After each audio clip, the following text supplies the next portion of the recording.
Vocês estão felizes de verdade? Vocês estão preparados para ouvir o que o Senhor tem para falar para as nossas vidas essa noite?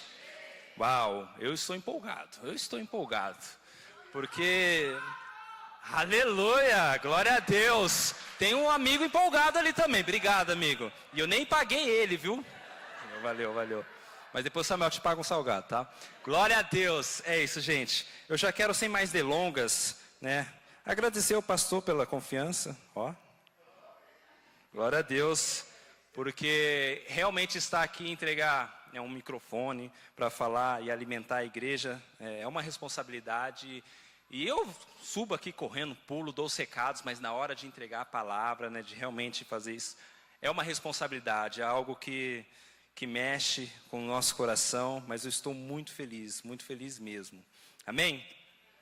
Eu já quero convidar vocês a ler, né? O Evangelho de Lucas capítulo 3. Evangelho de Lucas capítulo 3, vamos ler do 1 ao 2, né, a princípio, começando do verso 1 e verso 2. Amém. Diz assim, ó: no 15º ano do reinado do Tibério César, quando Pôncio Pilatos era governador da Judéia, Herodes, tetrarca da Galileia, seu irmão Felipe, tetrarca da Itureia e Tracônites, e Lisânias, tetrarca de Abiliane, ó, vários nomes bons aí, tá, para os seus filhos. Anás e Caifás exerciam o sumo sacerdócio. Foi neste ano que veio a palavra do Senhor a João, filho de Zacarias, no deserto. Tá bom? Até aqui. Gente, eu vou querer fazer uma introdução e talvez ela dure metade da ministração. O pastor Sérgio gosta de fazer isso, né? A introdução dele dura bastante. Mas antes disso, a gente tem aqui o título da mensagem dessa noite. Quando eu estava pensando num título para a mensagem, eu falei, Senhor, o que eu vou colocar aqui? O que o Senhor quer? Né? Qual que é o foco aqui dessa mensagem? E aí eu estava lendo um versículo, isso aqui tem na Bíblia, gente, não sei se vocês já leram, mas exatamente desse jeito está escrito na Bíblia, tá bom? Uma passagem, aí depois eu leio com vocês. E aí eu li essa passagem, chamou muito o meu coração, eu falei, esse é o título. E eu lembrei do Pastor Max. Pastor Max que gosta de uns títulos diferentes, assim, que faz a gente falar, o que vai sair daí? Eu falei, eu vou usar esse negócio do Pastor Max, que eu gostei da ideia. Então é isso, né? Um jumento, um jumentinho, cria de uma jumenta. É isso que eu vou falar com vocês hoje, tá bom? Fica a curiosidade aí, daqui a pouco eu mato ela. Amém? Então, né, a gente acabou de ler aqui, o bom é que o Evangelho de Lucas, ele é bastante detalhado, né? Lucas é um historiador aqui, então a gente consegue trazer bastante do contexto do que acontecia na época. Né? E eu vou falar um pouquinho desse contexto. Né? Ele começou a falar de alguns nomes aqui, governadores, tetrarcas, né? E eu vou falar um pouquinho de cada um deles, um minutinho, só para a gente ter uma ideia do contexto, do que estava acontecendo aqui e por que Lucas escreveu isso aqui e quis dar essa informação para a gente. Né? Então, Tibério César, a gente leu ali, né? César todo mundo conhece, imperador, né, romano na época, né, a autoridade máxima ali, é o chefe maior, o big boss ali de Roma, né, de César que é de César, né, vocês vão lembrar disso. Pôncio Pilatos, também a maioria já sabe, né, participou ali da crucificação de Jesus, né, era governador também da Judéia, né, e ajudaria ali a julgar Jesus. Herodes Antipas, né, tem dois Herodes aqui, tem o Herodes, um Herodes assim, maluco mesmo, que é o Herodes o Grande, que é pai desse Herodes Antipas. Herodes o Grande, o que ele fez? Assim que Jesus nasceu, mandou matar todos os meninos até 2 anos. Que loucura isso, né? Mas não só isso, Herodes o Grande, ele matou a própria esposa, os próprios filhos. Por que ele fez isso? Porque ele tinha medo de alguém tomar o poder, de alguém tomar ali a posição dele. Um cara completamente maluco e genocida. Para quem não sabe o que é genocida, porque hoje essa palavra ficou meio... Mas genocida é isso, entendeu? Ele mandou matar geral e esse o cara é pai de Herodes Antipas, que Lucas falou aqui. Mas Herodes Antipas também é ruim igual, tá? É filho dele, é peixinho aqui dele, entendeu? Também participa ali do julgamento de Jesus. Eu estou dando uma ideia de quem que são essas pessoas, porque Lucas escreveu isso para a gente ter uma ideia de como estava ali o governo naquela época, né? Então só tem figura, né? Só tem gente bacana aqui, né? E Felipe ali, irmão de Herodes também, tudo da mesma família, da mesma ladainha, era governador ali da Ituéia e Tracônites, tá bom? Esse era o contexto do governo ali da época, completamente zoado. Completamente zoado. Mas aí no verso 2 ele vai falar também de Anás e Caifás. Caifás a maioria conhece aí também, mas os dois ali participou também do julgamento de Jesus, né? Eram sumos sacerdotes ali da época, né? Líderes religiosos, né? E aqui tem um contexto interessante, porque deveria ter somente um sumo sacerdote pela lei de Moisés. Então aqui a gente já tem uma ideia também do quão bagunçado está a parte religiosa também. Então a gente viu que o governo está zoado, a parte religiosa também está mal, né? Galera crucificando Jesus, participando aqui da crucificação de Jesus. Esse era o contexto. Aí eu falo para vocês, tem semelhança do que está acontecendo hoje? Governo zoado, poderes não sabendo quem que manda em quem, umas coisas aí interligadas que a gente não sabe muito. E aí eu pensei, como que Lucas faria a introdução se ele estivesse falando dos tempos de hoje? Como seria isso, né? Aí eu falei, não, Lucas deveria colocar mais ou menos assim. E é a minha opinião, eu sei que até a opinião está sendo complicada, está sendo gravado, né? Mas aqui é só a opinião, só a opinião. Eu acho que Lucas escreveria mais ou menos assim, né? Conjectura aqui, gente, pelo amor de Deus. O pastor me deu a oportunidade, já está pregando heresia aqui em cima, né? Calma, calma. Só conjectura, só imaginando como que seria nos dias de hoje. No terceiro ano do mandato do governo Lula, quando Fernando Haddad era ministro da Economia, Alexandre de Moraes era ministro do Supremo Tribunal Federal do Brasil, e o escândalo do INSS ganhava repercussão enquanto Frei Chico, irmão de Lula, figurava como suposto envolvido no escândalo. Seria mais ou menos assim, né? Para você ver, tudo zoado, tá tudo errado. Tudo errado, assim como era na época. Tudo errado. Eu achei incrível isso, eu achei muito parecido. Então, de fato, é isso. Vivemos num tempo complicado, até mesmo parecido do que era antes. A gente vive ali num governo completamente em decadência, situação política completamente comprometida. Vivemos uma confusão institucional, onde os poderes executivos, legislativos e judiciários, que deveriam ser autônomos e bem definidos, acabam sofrendo interferências mútuas que comprometem o equilíbrio e a saúde da democracia. Olha que bonito. Mas é isso. Está tudo errado, está tudo zoado, como a gente vê nos dias de hoje. E aí? Mas ainda assim, existe gente que zela pela presença do Senhor. Existe gente comprometida com a palavra. Gente que realmente ama, como a gente viu semana passada, ao Senhor. Ainda existe. Ainda existe. Lembra lá, Elias? Elias achou que estava sozinho. Estava lá na caverna, com medo, ficou lá isolado. Falou, não, estou sozinho. Esse mundo está terrível, está comprometido, não tem ninguém. Ei, Elias, calma. Ainda tem mais 7.000. Ainda tem mais 7.000. E a gente tem os remanescentes da política, Eu poderia citar alguns nomes aqui? Será que eu devo?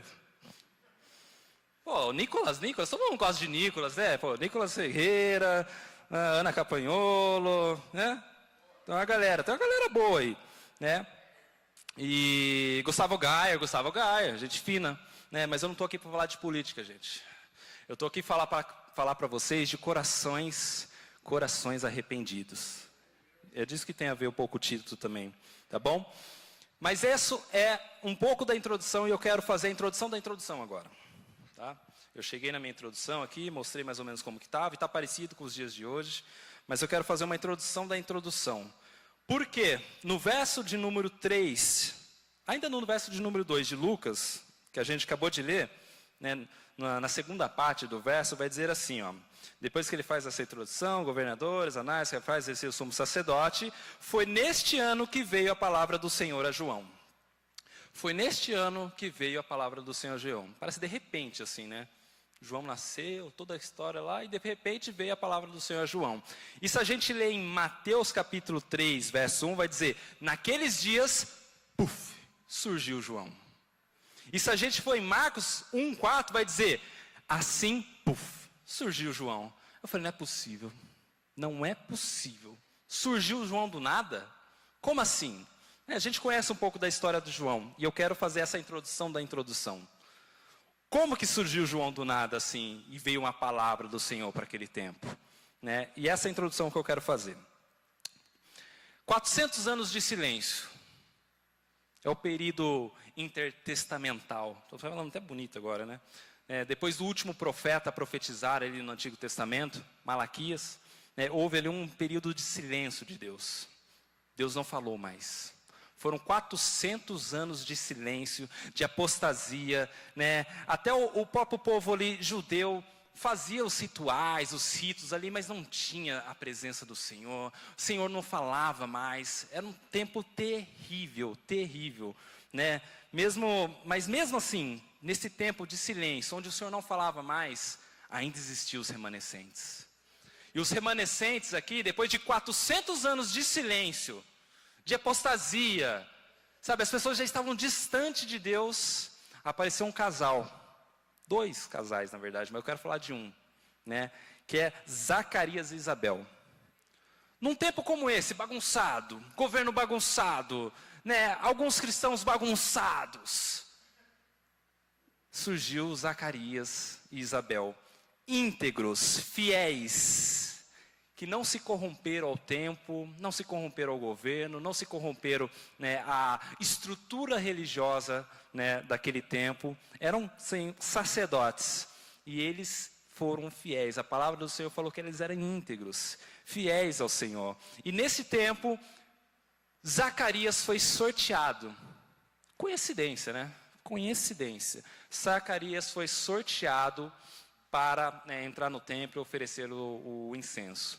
Estudos vão falar que tinha milhares aí de sacerdotes para ser escolhido, mas Zacarias, por sorte, claro, né, por sorte foi escolhido para ir entrar no templo e fazer, né, o sacrifício.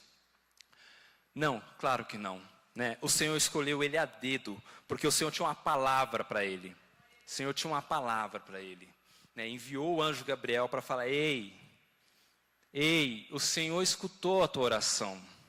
O Senhor escutou a tua oração. Acabou esse tempo de choro, esse tempo de silêncio, esse tempo que Deus não falava, mas acabou. O Senhor escutou a tua oração e vai te dar um filho. Mas não é qualquer filho. O Senhor vai te dar um filho. Ele vai ser o precursor. Ele vai preparar o caminho para o Senhor. Não é qualquer filho. E isso é o que eu irei fazer, assim diz o Senhor para Zacarias. Isso foi maravilhoso, incrível. Zacarias deu uma vacilada ali, não acreditou muito, teve que ficar mudo por um tempo, né? Mas isso é só para vocês verem que não foi do nada que aconteceu. Mas continuando aqui, desde o ventre da sua mãe, né, João, ele já era cheio do Espírito Santo. A própria palavra fala isso. João, no ventre da sua mãe, já era cheio do Espírito Santo. Tem crente que está 30 anos na igreja, né, não consegue sentir a presença do Senhor, não consegue identificar a voz do Senhor. A gente cantou aqui como é bom, como é agradável escutar a voz do Senhor, como é gostoso, é prazeroso, isso é bom demais. E a gente precisa identificar a voz do Senhor. João Batista, aos 6 meses dentro do ventre, já reconheceu a presença do Senhor quando Maria entrou ali, né, para falar com a sua prima Isabel. Então, isso já é sensacional. Então, não foi do nada. Você está vendo que teve um processo ali, mas não acabou, tem mais. Tem mais. Né? Após o nascimento de João, João foi separado. João foi separado, e a palavra de Deus vai dizer, aqui no capítulo 1, último versículo, no 80, vai dizer assim, ó: E o menino crescia e se fortalecia em espírito, e viveu no deserto até aparecer publicamente em Israel.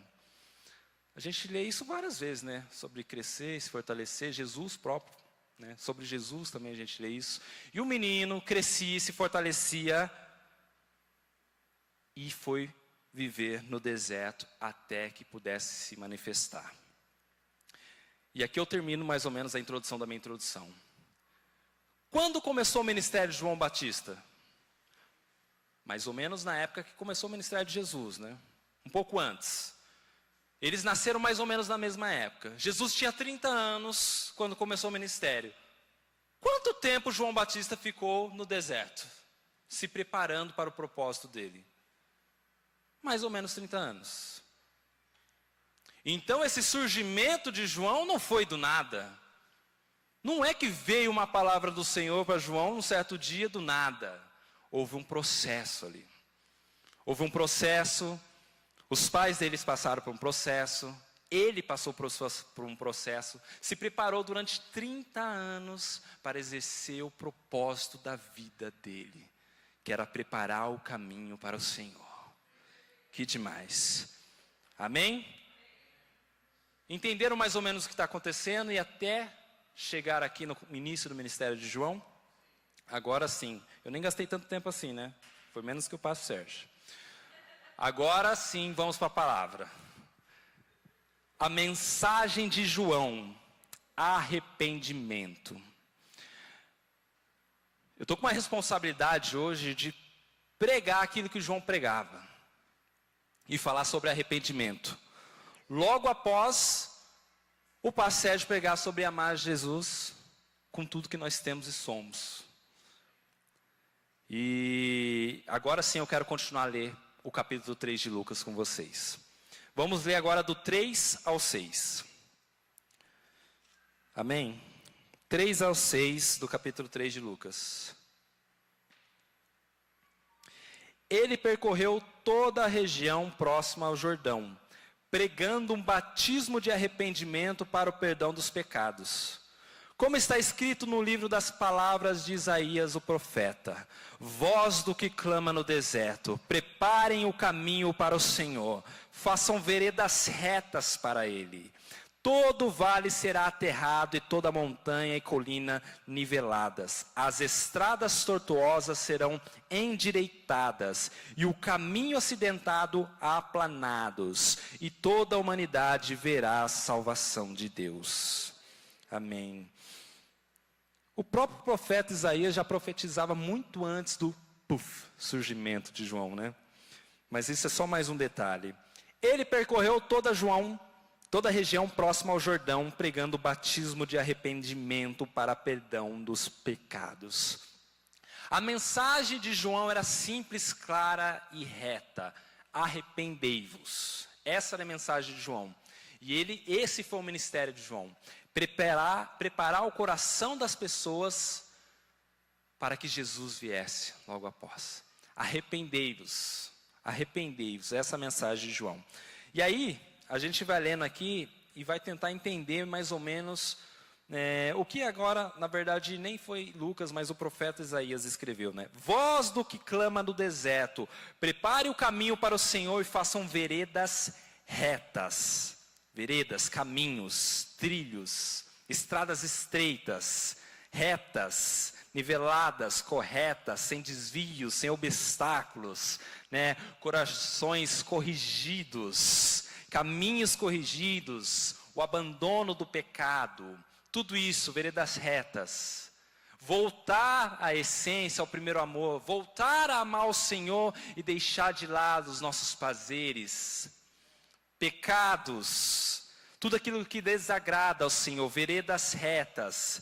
Vales serão aterrados, vales, depressão, tristeza, né? Autoestima, pecados que te abatem e te acusam. Tudo isso o Senhor também vai passar a régua. Vai nivelar isso, vai tirar a tua tristeza, vai tirar a tua depressão, aquilo que você estava sendo acusado, o pecado por qual você estava sendo acusado, o Senhor vai acabar com isso. Porque os teus pecados já foram perdoados. O Senhor só espera de você arrependimento. Arrependimento, e tudo vai ser nivelado. Montanhas e colinas niveladas. O orgulho, você achando que era tudo aí, você achando que era alguma coisa, só porque estava com o microfone aqui em cima, eu não sou nada. E aí vocês já vão começar a entender o título da mensagem, tá bom? Orgulho, altivez, tudo isso, ó, corações indecisos, vão ser acabados, porque o Senhor vai dizer em Tiago, capítulo 4, verso 6, Deus se opõe aos orgulhosos, mas concede graça aos humildes. Tá bom? O próprio João recebe um elogio de Jesus. Jesus fala assim, ó, sabe esse João? Ele é o maior dentre os nascidos de mulheres. Nem antes nem depois, ele é o maior de todos. E ainda assim, o menor do reino dos céus é maior que ele. Tá bom? Então, o Senhor vai nivelar tudo isso. Estradas tortuosas serão endireitadas. Representam vidas desviadas aqui, corações indecisos, caminhos errados. Deus nos chama ao arrependimento. A palavra de hoje é simples, é Deus nos chamando ao arrependimento. Sabe o que é arrependimento? É a gente sair de uma palavra de semana passada e fazer tudo igual essa semana. Ah, bem, não é isso mesmo não. Arrependimento tem a ver com metanoia. Quando a gente olha no original aqui, vai ver metanoia, mudança de mente, completa mudança. Arrependimento não é sentir remorso, não é ficar triste com uma mensagem, mas no outro dia fazer a mesma coisa. Arrependimento é completa transformação de mente, de pensamento. É desviar o caminho completo, é voltar, é um 180. É se você está indo para lá, você vem para cá, você se arrependeu completamente dos caminhos onde você estava indo. E é essa a palavra de João para as nossas vidas. É um chamado arrependimento genuíno de todos os nossos maus caminhos, de todas as nossas más escolhas, de tudo aquilo que não tem agradado ao Senhor. Isso é o que o Senhor tem falado comigo, isso é o que o Senhor tem falado com a tua igreja essa noite. Arrependei-vos. O Senhor não pede muito, o Senhor só pede tudo. Arrependei-vos. Caminhos acidentados e aplanados, mais uma vez, fala de arrependimento aqui, né? Alguns traumas, obstáculos, traumas passados, o Senhor, Ele cura, Ele salva, Ele transforma, Ele traz de novo a alegria, traz de novo o ânimo. E isso é maravilhoso. A gente vai ler agora, a partir do 7 ao 10, e a gente vai ver que João Batista, ele é muito enfático e por vezes muito duro na sua ministração, na sua pregação. Raça de víbora, arrependei-vos. E ele era duro mesmo. Ele foi chamado para isso, ele foi chamado para preparar o caminho para o Senhor. Mas ele estava falando isso por um certo público. Apesar de ter uma multidão inteira escutando João Batista ali, quando ele falava isso, e a gente vai ler isso em Marcos, ele estava falando ali para os sacerdotes, para os fariseus, aquela galera que conhecia a palavra, mas desprezava aquilo que o Senhor estava falando. E aí por conta disso ele era mais duro, assim como o Senhor fez, assim como o Senhor Jesus fez. Ele era muito mais rígido e duro com os fariseus, porque eles conheciam a palavra. E por isso Jesus era rígido, duro, assim como João Batista estava sendo também. Mas ainda assim a multidão inteira estava escutando. A multidão toda estava escutando. E vai dizer assim do 7 ao 10. João dizia às multidões que saíam para serem batizadas por ele, raça de víboras. Quem lhes deu a ideia de fugir da ira que se aproxima? Deem frutos que mostrem o arrependimento e não comecem a dizer a si mesmo, Abraão é o nosso pai, pois eu lhes digo que destas pedras Deus pode fazer surgir filhos a Abraão. O machado já está posto à raiz das árvores, e toda árvore que não der bom fruto será cortada e lançada ao fogo. É palavra de juízo, condenação eterna, inferno. Tudo isso aqui. Quem que conhecia? Quem que falava que era filho de Abraão? Eram os fariseus, eles conheciam a palavra. Então era duríssimo mesmo. Porque quem não dá fruto é jogado fora, é cortado. E eu acho essa palavra aqui realmente forte, mas é necessária. É necessário nós entendermos que nós temos um propósito, assim como João Batista tinha um propósito. Ele tinha um propósito claro, ele conhecia o propósito dele, ele sabia de onde ele veio, sabia para onde ele iria e sabia o propósito dele naquele lugar. E ele cumpriu aquele propósito com afinco até a morte. Até a morte. Quando nós temos um propósito, nós não paramos. Nós passamos por tempos turbulentos, dificuldades, mas nós não paramos porque nós temos certeza do nosso propósito. Nós temos convicção daquilo para qual o Senhor nos chamou. Se você tem convicção daquilo para qual o Senhor chamou, não vai ter algo para te parar. Nada vai te parar porque você sabe para aquilo a qual o Senhor te chamou. Nada.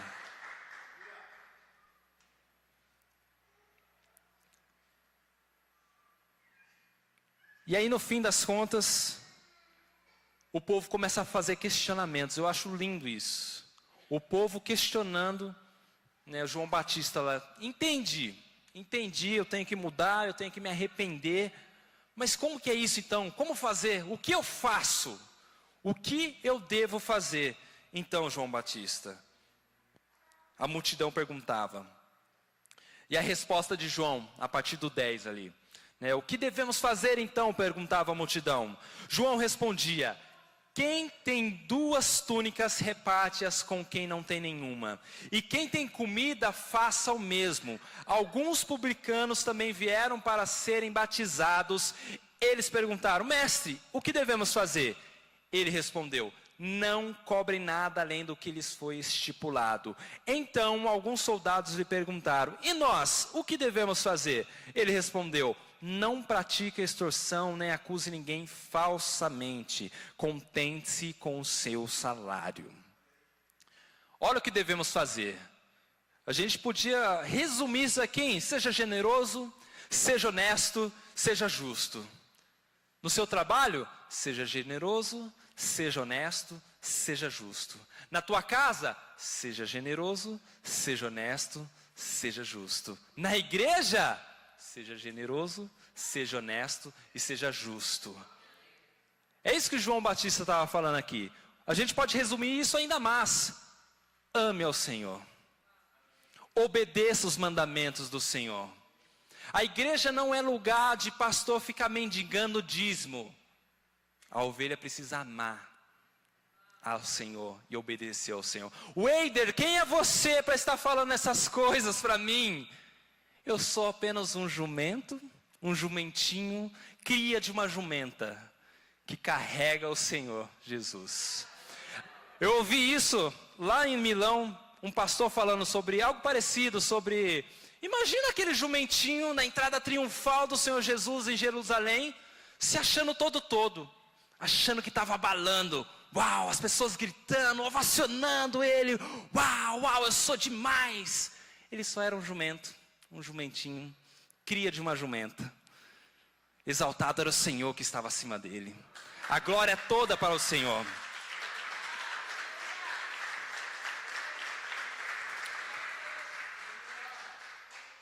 E isso é o que eu quero trazer para vocês hoje.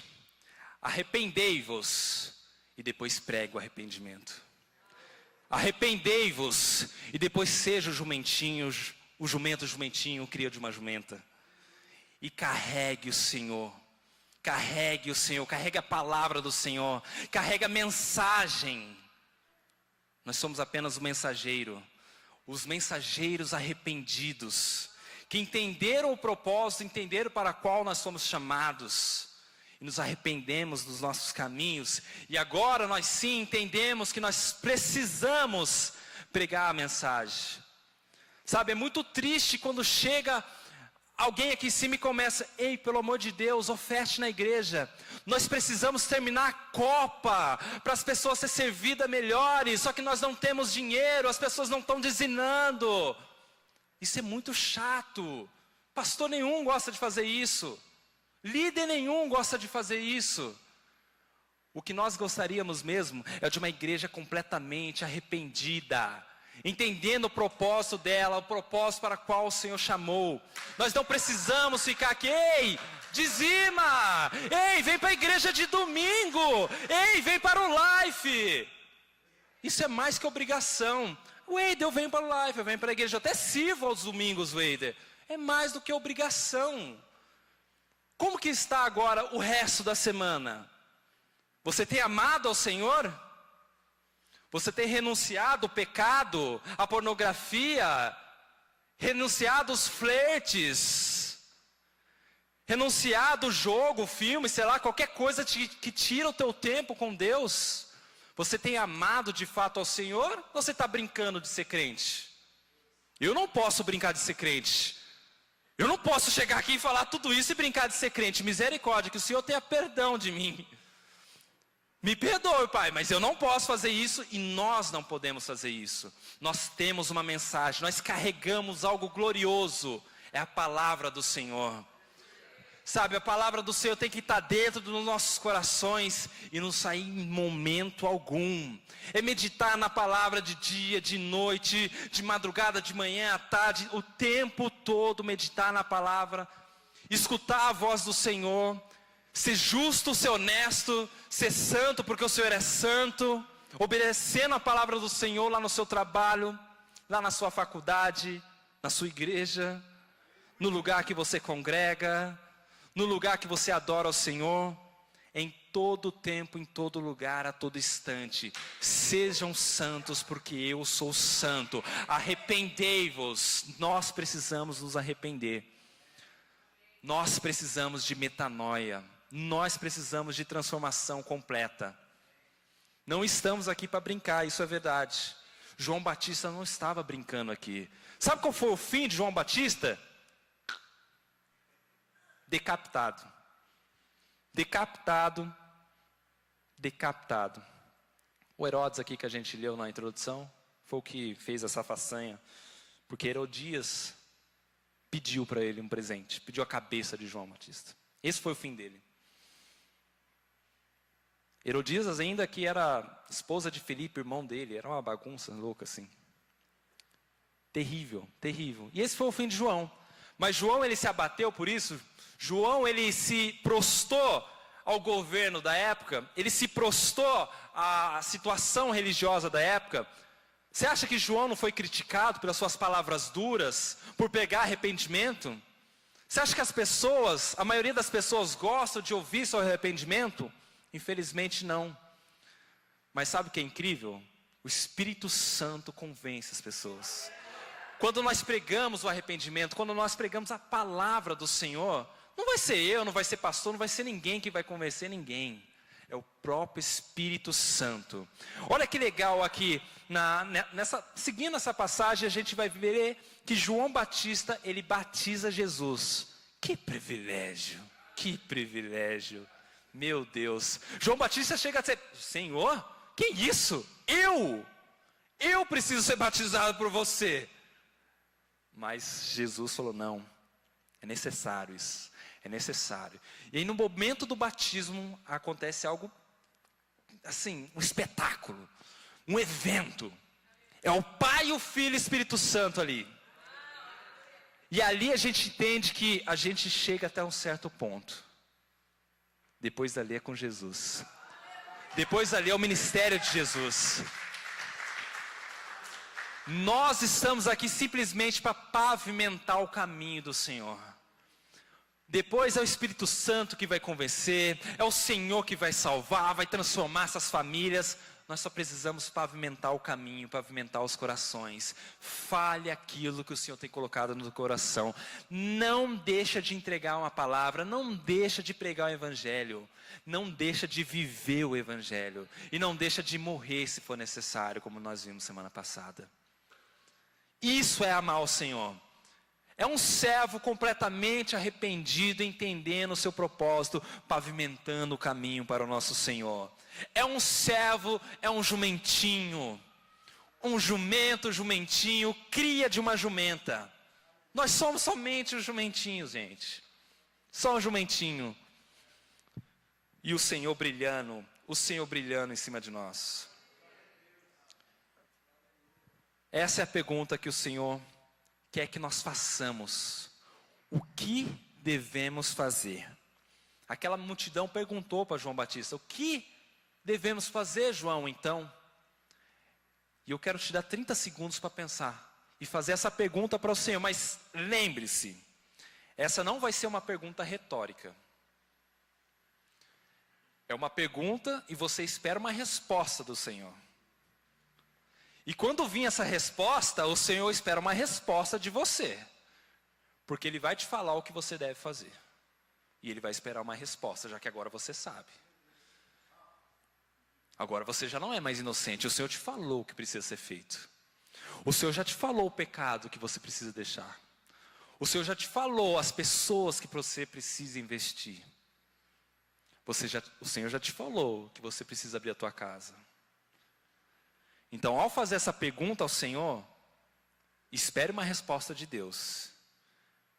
E o Senhor vai esperar uma resposta de você. Pense aí, o que Deus precisa que eu faça? Pergunte isso para Ele e escute o que Ele quer que você faça. 30 segundinhos.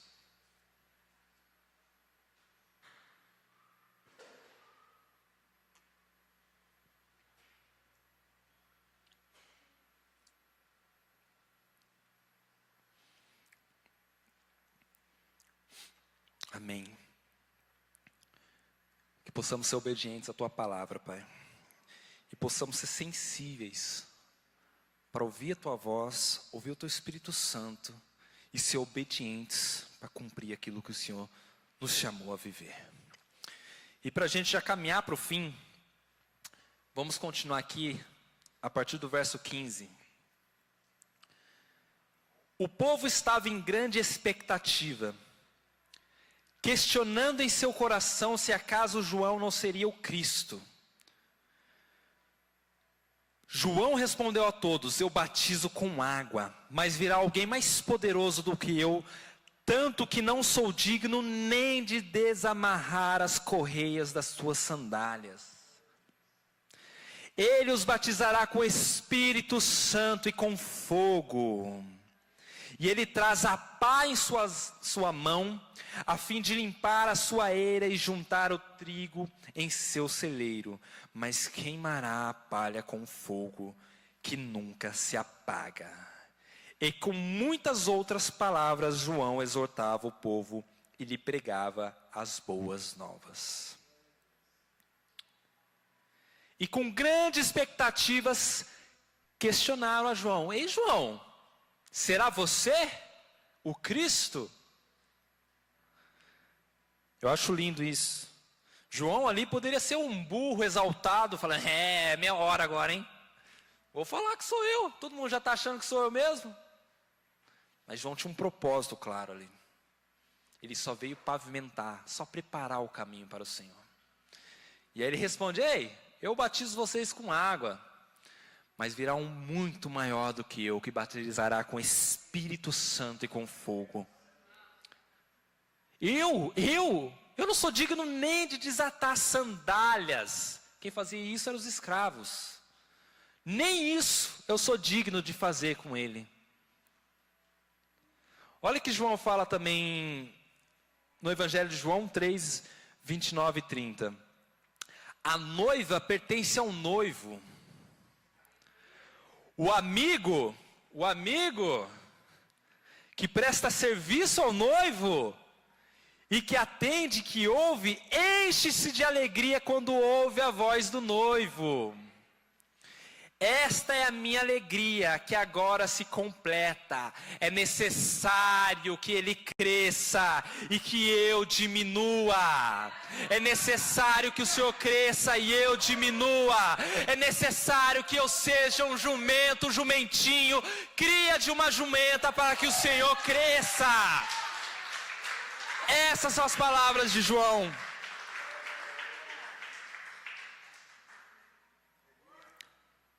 João deu a honra, a glória toda ao Senhor, porque ele sabia que só estava pavimentando o caminho. E morreu tão cedo, tão logo ele morreu, porque ele cumpriu o propósito dele. Ele pavimentou o caminho para o Senhor. E ao batizar ali Jesus, ele passou o bastão. Até aqui é comigo, agora, Senhor, é contigo. O chamado de Deus para as nossas vidas, e é para isso que eu estou aqui hoje. É para isso que o Senhor me chamou hoje aqui para falar com vocês. Seja um jumento, um jumentinho, cria de uma jumenta. Prepare o caminho para o Senhor. Assim como nos tempos de João Batista, a gente vê uma degradação no governo, na estrutura, nas pessoas. A gente vê crianças reborns, pessoas criando bonecas. A gente já estava num estado complicado com os mães e pais de pets. Agora, bebê reborn, meu Deus, eu sabia que ia ter um A aí no meio. Eu sabia que ia ter um A no meio. Mas pais e mães de bebês reborns. Essa é a nossa sociedade, parece piada. E a gente faz piada com isso. Mas essa é uma realidade. O povo está perecendo. O povo precisa de Jesus. O povo precisa das boas novas. Mas quem que vai pregar essas boas novas? Quem que vai carregar essa mensagem maravilhosa? São vocês, somos nós. Cada um de nós fomos convocados, comissionados a pregar o Evangelho. Ide por todo mundo, pregar o Evangelho a toda criatura. Vai batizando em nome do Pai, do Filho e do Espírito Santo. Todos nós fomos chamados a carregar essa mensagem. Todos nós fomos chamados a ser um jumento, um jumentinho, cria de uma jumenta. Sabe por quê? Porque nós carregamos alguém que é maior que tudo. Porque em nós há a esperança de glória. Porque Cristo em vocês é a esperança da glória. Então é um privilégio sim, um jumento, um jumentinho, crio de uma jumenta, mas que carrega Cristo, que carrega a glória do Senhor. Porque Cristo em cada um de nós é a esperança da glória. É o que o mundo precisa. É o que as mães de Reborn precisam. É que Lula precisa, é que o Alexandre de Moraes precisa. Cristo em nós. Não recuse o chamado do Senhor. Arrependei-vos. Esqueça dos seus maus caminhos. O Senhor já perdoou. Você só precisa arrepender e não mais fazer. Crê no Senhor, ser batizado. Simples. Crê no Senhor, ser batizado. Isso que nós precisamos. E é isso que as pessoas precisam. É isso que o Brasil precisa. É isso que a nossa nação precisa. É isso que Campinas precisa. É isso que a Unicamp precisa. É isso que a Unesp precisa. É isso que as universidades federais e estaduais precisam. É isso que o teu trabalho precisa. É isso que a tua casa precisa. Arrependei-vos. E venham ser meus jumentos, jumentinhos, crio de uma jumenta. E eu falei para vocês que eu ia falar onde que está escrito isso, né? Só para vocês não acharem que eu estou falando jumento, jumentinho, crio de uma jumenta, que isso é da minha cabeça isso. Mateus capítulo 21, verso 5. Eis que o seu rei vem a você, humilde e montado no jumento, no jumentinho, cria de uma jumenta. Isso daqui é a entrada triunfal do Senhor para Jerusalém. Sejamos esse jumentinho, porque é um privilégio, em nome de Jesus. Se coloque de pé.